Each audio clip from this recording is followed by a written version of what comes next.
La vie est un flux constant, une lutte pour la survie. Ces mots résonnent profondément, mais pour Charles Darwin, ils étaient le fondement de sa découverte majeure, celle qui allait transformer notre compréhension du monde vivant. Dans une société victorienne empreinte de croyances religieuses, l'idée que les espèces évoluent était à la fois révolutionnaire et scandaleuse. C'est lors de son voyage à bord du HMS Beagle, entre 1831 et 1836, que Darwin a trouvé la clé d'une vérité universelle. L'Angleterre du XIXe siècle était un lieu de contradiction. La science avançait, tandis que l'Église dominait la culture, prêchant une vision immuable du monde. Les idées de Darwin risquaient de bouleverser cet équilibre. C'était une époque où le progrès scientifique naviguait dans un océan d'opinions rigides, souvent hostiles. Les années à explorer les rivages sud-américains et les îles Galapagos ont ouvert les yeux de Darwin sur la diversité de la vie. Les pinsons des Galapagos lui ont révélé des variations fascinantes, adaptées à des écosystèmes spécifiques. Chaque observation le rapprochait d'une idée audacieuse. Toutes les espèces, y compris l'homme, partagent un ancêtre commun. Mais remettre en question l'ordre établi était périlleux. La lutte se poursuivait alors que Darwin rédigeait son œuvre maîtresse. L'origine des espèces, publiée en 1859, répondait aux questions qui hantaient la communauté scientifique et le grand public. Il y exposait la sélection naturelle, un mécanisme par lequel les individus les mieux adaptés survivent et se reproduisent. Que signifiait cette théorie pour les croyances sur la création? Le livre provoqua une tempête de réactions. Certains applaudissaient, d'autres hurlaient à l'hérésie, convaincus que Darwin avait ouvert la porte à la déchéance morale. Un homme issu d'une éducation de classe moyenne se trouvait à l'avant-garde d'un débat menaçant de fracturer une société divisée. L'héritage de Darwin s'ancre dans le tissu même de la science moderne. Ces théories continuent de susciter des discussions passionnées. Alors que les esprits s'éveillent aux merveilles de l'évolution, l'impact durable de Darwin reste un phare dans l'obscurité de l'ignorance. L'histoire de Darwin est celle d'un homme qui a osé défier les conventions. Son voyage, tant intellectuel qu'émotionnel, est une source d'inspiration pour ceux qui cherchent à comprendre les mystères de notre existence. Son périple à bord du HMS Beagle, en 1831, n'était pas seulement un voyage physique, mais un parcours initiatique. Darwin découvre les îles Galapagos, où chaque île abrite des espèces uniques, illustrant comment les espèces évoluent en réponse à leur environnement. Au fur et à mesure que le Beagle navigue, Darwin collecte des échantillons de plantes, d'animaux et de fossiles, tout en élaborant des schémas et des notes détaillées dans son journal. Chaque observation renforce sa conviction que les espèces changent au fil du temps, un concept qui défie la pensée dominante, qui affirmait que toutes les formes de vie avaient été créées séparément. Au cours de ses explorations au large des côtes de la Patagonie, il se trouve parfois seul face à une nature sauvage et indomptée.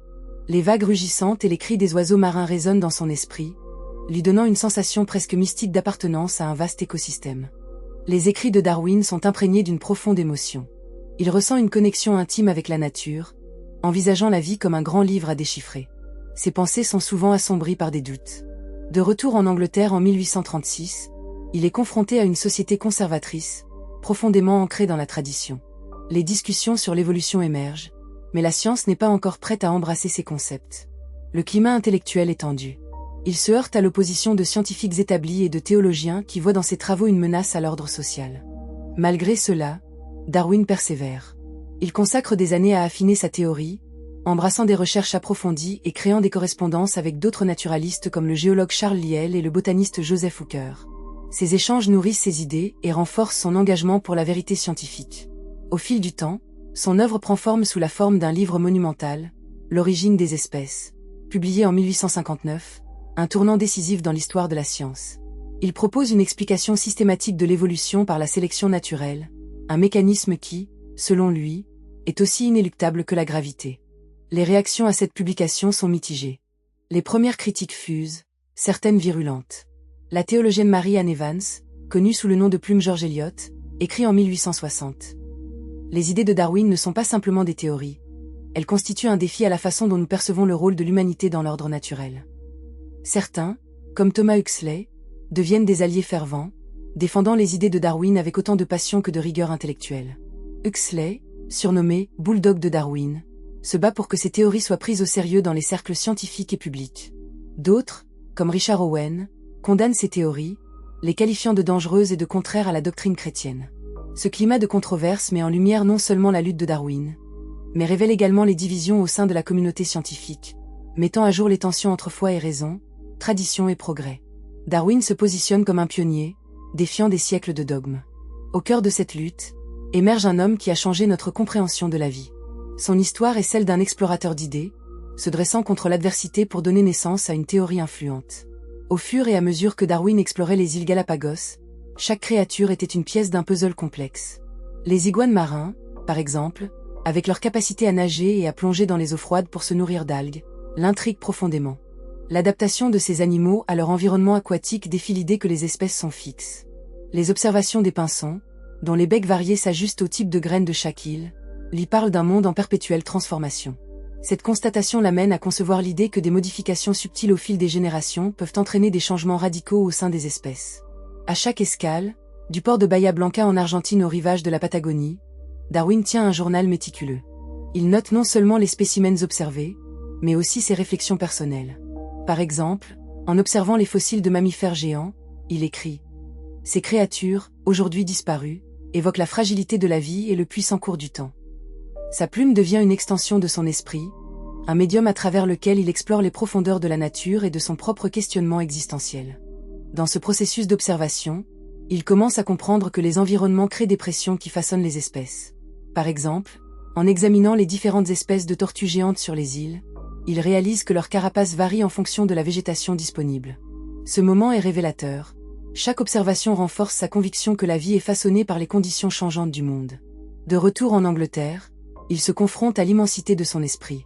Le manuscrit de l'origine des espèces prenait forme. Mais chaque mot était un pas sur un sentier semé d'embûches. Il ressentait une pression immense, craignant que ses idées ne soient pas acceptées. Le moment décisif arriva lorsque Darwin reçut un manuscrit d'Alfred Russel Wallace, un naturaliste avec des idées similaires. Ce moment fut une épreuve. Devait-il partager ses idées, au risque de ridiculisation ou de plagiat? La peur de perdre la reconnaissance et la crainte de la réaction du public l'assaillent. Finalement, sa détermination l'emporta. En juin 1858, une présentation conjointe de leurs travaux fut faite à la Linnean Society de Londres, un moment déterminant qui marqua le début d'une nouvelle ère pour la biologie. L'année suivante, l'origine des espèces parut, provoquant une onde de choc au sein de la communauté scientifique et au-delà. Les critiques fusèrent, mais les esprits curieux commencèrent à se rallier à ces idées. Ce livre devint un catalyseur pour des réflexions sur la nature de la vie et de l'humanité. Les concepts de Darwin, bien qu'accueillis avec scepticisme, suscitèrent également un énorme intérêt. Des débats publics éclatèrent, et les lectures de ses travaux devinrent un phénomène culturel, déclenchant des discussions non seulement en Angleterre, mais dans le monde entier. Les idées de Darwin continuent d'influencer la biologie et la philosophie aujourd'hui. L'audace d'un homme face à des siècles de croyances est devenue un symbole de curiosité humaine. Les avancées en génétique et en biologie moléculaire trouvent leurs racines dans ces concepts révolutionnaires.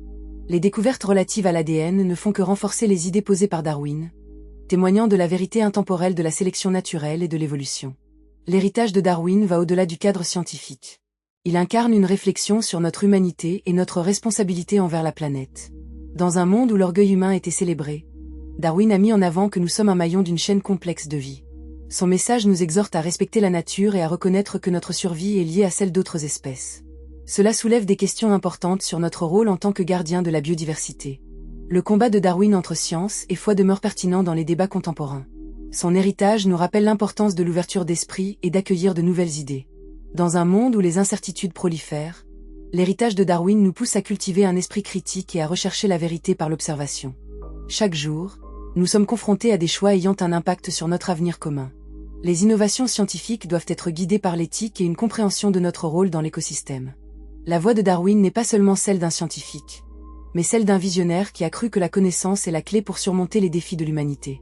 Son héritage est une invitation à s'engager dans cette quête. En réfléchissant à la vie de Darwin, nous devons nous demander comment ces idées peuvent enrichir notre existence et comment nous pouvons honorer son héritage. La réponse réside peut-être dans notre engagement à apprendre, écouter et respecter la vie. L'héritage de Charles Darwin n'est pas seulement la science, mais la promesse d'un avenir meilleur, façonné par la connaissance, l'empathie et la compréhension.